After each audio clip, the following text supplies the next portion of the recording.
Central सरकार और state सरकार से पूछना चाहती है कि जिस प्रकार पुंछ एरिया में 5 हमारे पहले सैनिक शहीद हुए और 5 सैनिक जो है अब ताजा तारीख आपने देखा होगा कि कमांडो फोर्स के 5 सैनिक जो जिनके पीठ में जबरदस्ती शूरा खबोया गया और चोरी उन पर वार कर करके उनको मारा गया। ये कायराना हरकत जो है पाकिस्तान की है और इसका हम कड़ा विरोध करते हैं।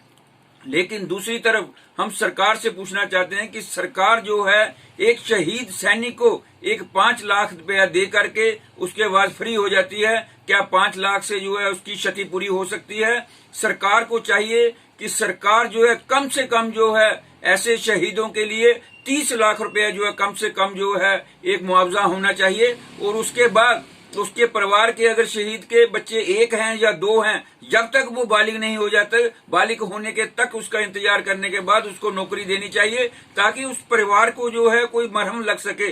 जो उसकी बीवी बेचारी अकेली रह जाती है, कुछ दिन तो वहाँ के लोग बड़े नारे मारते हैं उनके घर में जाके, भारत माता की जय और हिंदुस्तान जिंदाबाद। लेकिन 10 दिन के बाद जो है उस परिवार में जो है बेचारी अकेली रह जाती है और अकेली एक नुक्कड़ में जो है बैठी होती है बेचारी, और कोई भी उसकी सुध लेने के लिए नहीं जाता। सरकार की ओर से पीछे भी हमने देखा है कि उसके बाद 10 दिन के बाद सरकार की ओर से कोई जो है नहीं जाता उधर। और दूसरी तरफ जो आपने देखा होगा कि सिविल सोसाइटी में भी हमारे बम कांड जो हुए हैं, पीछे पुंछ में हुए हैं, जो हमारे जम्मू नरवाल बम कांड हुआ था, उसमें एक बेचारे गरीब दिहाड़ीदार मजदूर जो है जख्मी हुए थे।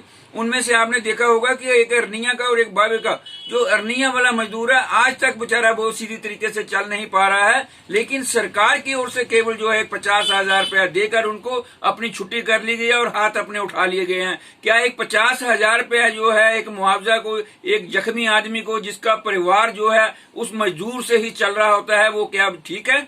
हम सरकार के पूछना चाहते हैं कि सरकार ये किस दोहरा जो है मापदंड अपनाती है। अगर कोई आतंकवादी पकड़ते हैं तो उनको ये नौकरियां भी देते हैं हिलिंग टच लगाकर। सरकार को चाहिए कि सरकार जो है सिक्योरिटी फोर्स को जो है कमांडो फोर्स हमारी है, उनको कम से कम 30 लाख रुपया और उनको जो है नौकरी एक उनके घर की जो है निश्चित करनी चाहिए। और दूसरी तरफ जो जख्मी हमारे जो लोग होते हैं सिविल सोसाइटी में, उनको भी कम से कम जो है 10 लाख रुपए तक एक ग्रांट रखनी चाहिए।